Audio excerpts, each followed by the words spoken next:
Earth signs, tignan po natin kung ano yung mensahe para sa'yo ngayong araw. Keep in mind po na ito ay general reading lamang, so hindi po lahat ay makaka-relate, so be open-minded. Tignan po natin ano yung mensahe para sa'yo ngayong araw na ito. Spirit guide, mensahe po natin. Mayroon tayo ditong morality, ayan. So kayo ba yung tipo ng tao na may moral? Ano ba yung moral, no? So, kayo ba yung nagbubulag-bulagan ba dito?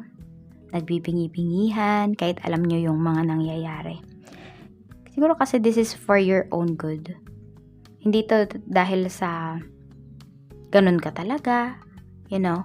Pero mas more on, iniingatan mo kasi yung peace of mind mo dito.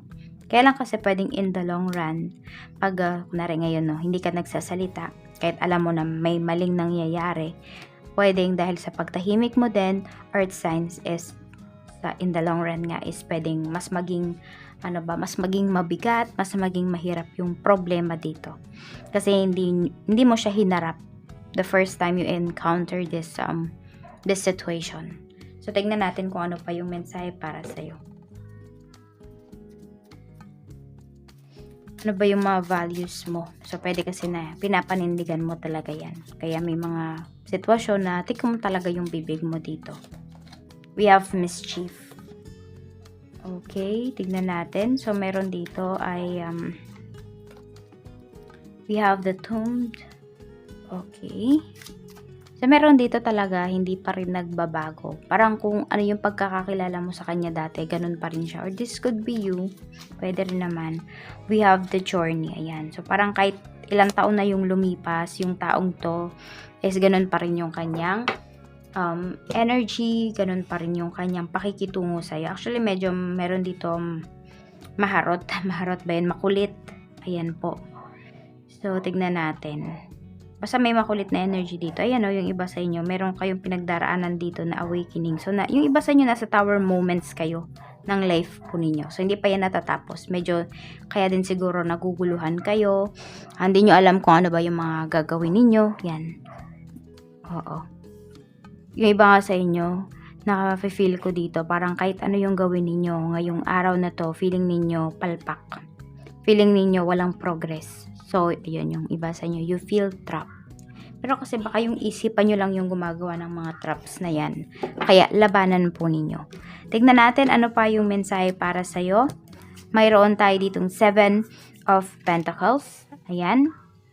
So, yung iba nga sa inyo, kaya paulit-ulit nangyayari yung mga problema. Napapansin nyo ba? Different persons, different scenarios, but same problems. Bakit? Kasi nga po yung iba sa inyo, hindi nyo talaga hinaharap yung problema nyo. Earth signs, tinatakasan nyo lang siya. Kaya ang nangyayari is na nakakaabala talaga siya sa inyo. So alam niyo yung root dito ng problema ninyo para matapos nyo talaga yung problema. Masolusyonan po ninyo. So pwedeng may mga hinihintay kayo dito. Actually, ito, parang umaasa na lang kayo dun sa sinabi ng isang tao na yon na inisip mo, okay, sige, pag di niya tinuloy, it's up to them na lang talaga. Pero kasi kung may magagawa ka naman dito, why not, diba? Na gawin mo yung bagay na yon para may pagbabago din. We have 4 of Pentacles. Okay, so ito yung iba sa inyo. Tama lang talaga na hindi ninyo pawalain yung inyong sabi natin, yung pagiging childish ng iba. Childish eh. Pero yung inner child ninyo, ayan, wag niyong pawalain yan. Kasi, yung iba sa inyo is dyan lang, parang kaya kayo nagpapatuloy dahil from time to time, tinitreat ninyo yung inner child po ninyo. Ayan, sabi kasi nung iba pala sa inyo. Earth signs, grow up. Maging mature ka na, etc. Ayan, madami nagsasabi niyan sa inyo. Pero naiisip mo kasi, yun na lang yung nagpapasaya sa'yo, diba? So, yan, wag mong bibitawan yung inner child mo. Feed your inner child. Ayan. So, tignan natin. We have King of Pentacles. Puro pera yung nandito. Earth signs para sa'yo. Lakas ng energy mo ngayong araw na to. So, King of Pentacles, we have the Tombed. Okay. So, meron dito parang pinag-uusapan pa yata pagdating sa pera. So, pwede rin pagdating sa mga mana. Hanggang ngayon, pinag-uusapan pa siya. Tignan po natin what is journey. Ayan, may pag-travel. Okay, so may pag-travel or meron nga lang talaga kayong pinagdaraanan dito at pinag-iisipan ninyo, inaalam ninyo ano ba yung gagawin nyo ngayon. We have awakening. So, ayan po, nagde-demand ka na dito or need mo nang mag-demand earth signs. More on give and take kasi yung energy natin dito. So, siguro napapansin mo, ikaw na lang yung laging nagbibigay. Sabi ko nga sa'yo, may mga times dito nagbubulag-bulagan ka lang, di ba? Nagbibingi-bingihan ka lang. Kaya lang kasi sinasabi sa'yo ng universe ngayon, hindi na yan pa pwede. Kung meron ka naman talagang magagawa, meron mo kang masasabi at feeling mo yung sasabihin mo na yon, malaki yung magiging impact dun sa sitwasyon, why not sabihin mo? Why not gawin mo? Tignan natin pagdating naman sa not negosyo, kundi sa trabaho. Pagdating sa trabaho, spirit guide, kamusta po si earth signs? Meron tayo ditong Knight of Swords. Ayan o.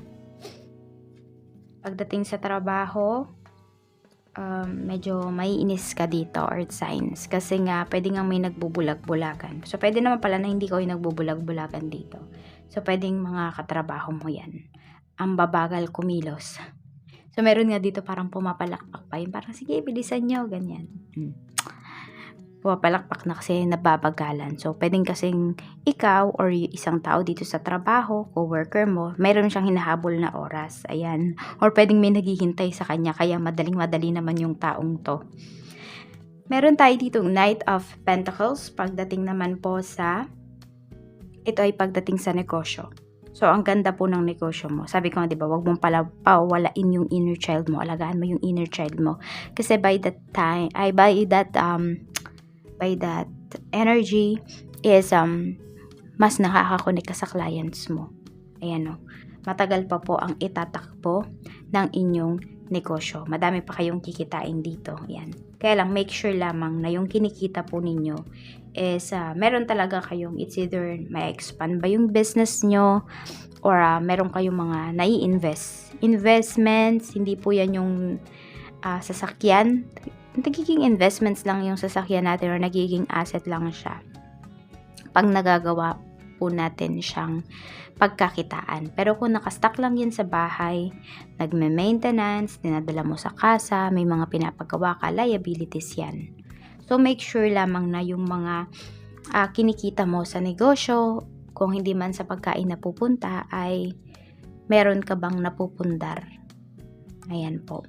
Tingnan natin. Or could be, nakakapag-ipon ka dito para i-expand pa yung business. We have 5 of Pentacles pagdating naman sa kaperahan. Ayan. So, ito nga, pwedeng meron kayong gustong kuhanin. Meron kayong parte na pinaglalaban. Kaya lang hanggang ngayon, nahihirapan po kayo dun sa sitwasyon na yun. Nahihirapan kayo dito kasi pwedeng ayaw ibigay or ayaw kayong bayaran. Yun kasi yung energy na pinapakita. Pagdating sa love life, okay, we have Knight of Cups and King of Wands. So, pwedeng may nagtatampo sa inyo dito. Ayan. Meron magta-travel. Ayan o. Or could be yayayain kayong lumabas ngayon or meron kayong pinaghahandaan na travel dito ng person mo. Pero may pinapakita din kasi dito. Ayan. Okay. So, kasi 'di ba, we have 6 of Pentacles and we have awakening. So, yung person mo dito, earth signs, is pwedeng lagi kasi siya yung nagbibigay sa'yo or the other way around now. Pwede naman na ikaw yung nagbibigay sa kanya. Ikaw yung lagi nagpapasensya. So, ngayon parang may napagod dito. Okay, sige. Magpapahinga muna ako. Titignan ko kung ano yung gagawin ng person ko. Kung gagawin din ba niya yung mga ginagawa ko sa kanya. So, yan. Medyo may nagising dito sa katotohanan na kailangan sa relationship give and take. Hindi pwede na puro ikaw, hindi pwede na puro siya. So, ayan po yung mensahe para sa inyo ngayong araw. Maraming salamat po at mag-iingat kayo always. Bye-bye!